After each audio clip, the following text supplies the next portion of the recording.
How's it going, everybody? Wanting to share a video in response to 3 different people that asked me. One of them was in a comment, and I got 2 messages about wanting to show modifications that I've done to my Leatherman Multitool. So this is just the Leatherman Free P4 and its original case, and I'll show you what I've done to it. It's nothing crazy. It's all pretty easy, but I do think anytime you do this stuff, it voids the warranty out.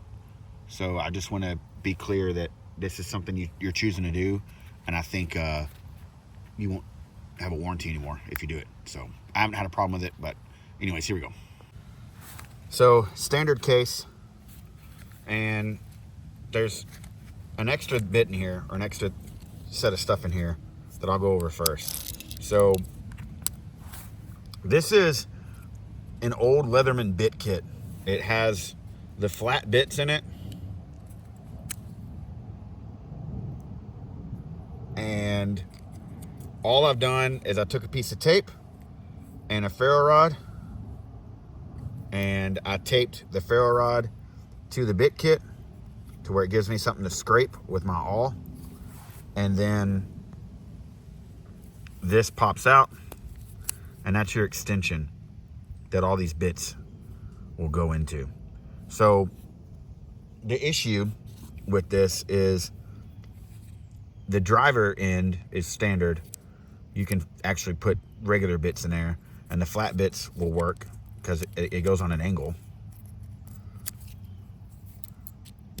like so.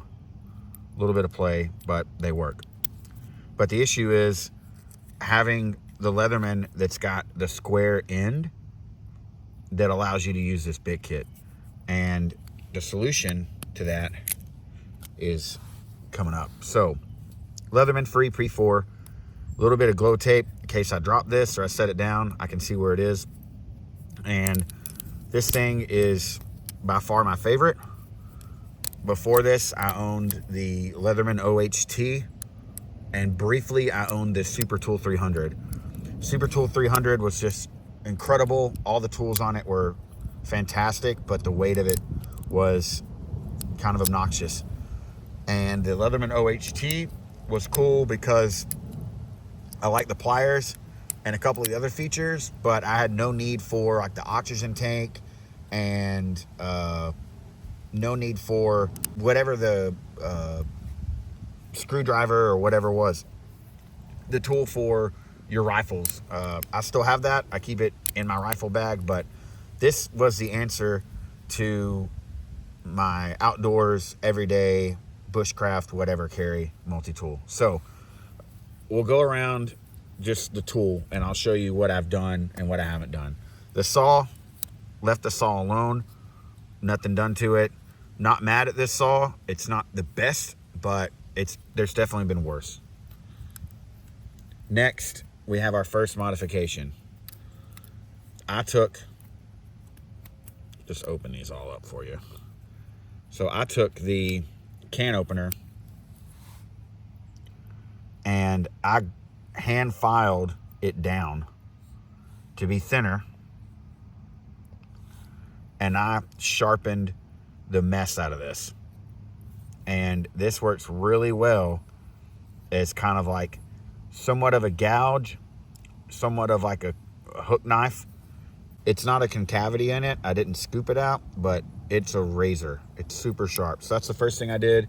All this I did with by hand. I didn't use a power tool because I was kind of nervous about messing it up. So next we have the awl. The awl I went through and sharpened, and then I changed the shape of the tip to make it more in line with being a pointed awl. I just came through here at the file and knocked this back off of it, and that's really all I did to the awl. I want my awls to be able to make a hole. I don't care about them being some kind of pry bar. This depth gauge I really have no use for, so I turned it into either a root stripper where I can you know, strip bark off of roots, or I can process cordage material with this, like yucca.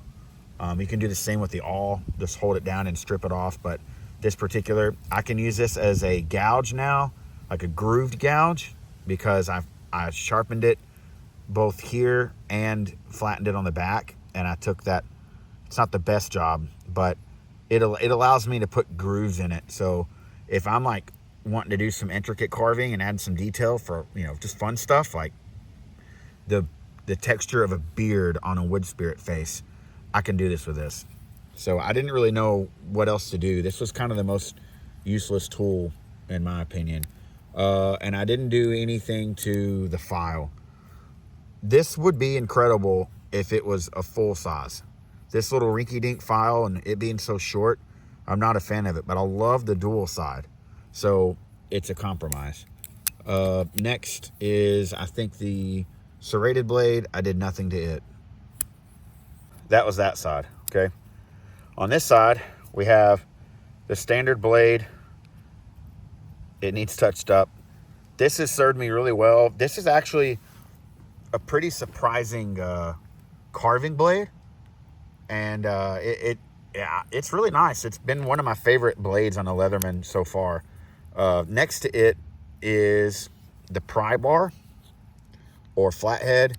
Same thing. I don't need to do a ton of prying, but I went on the back and chisel ground this, and this is a very nice, very sharp gouge now.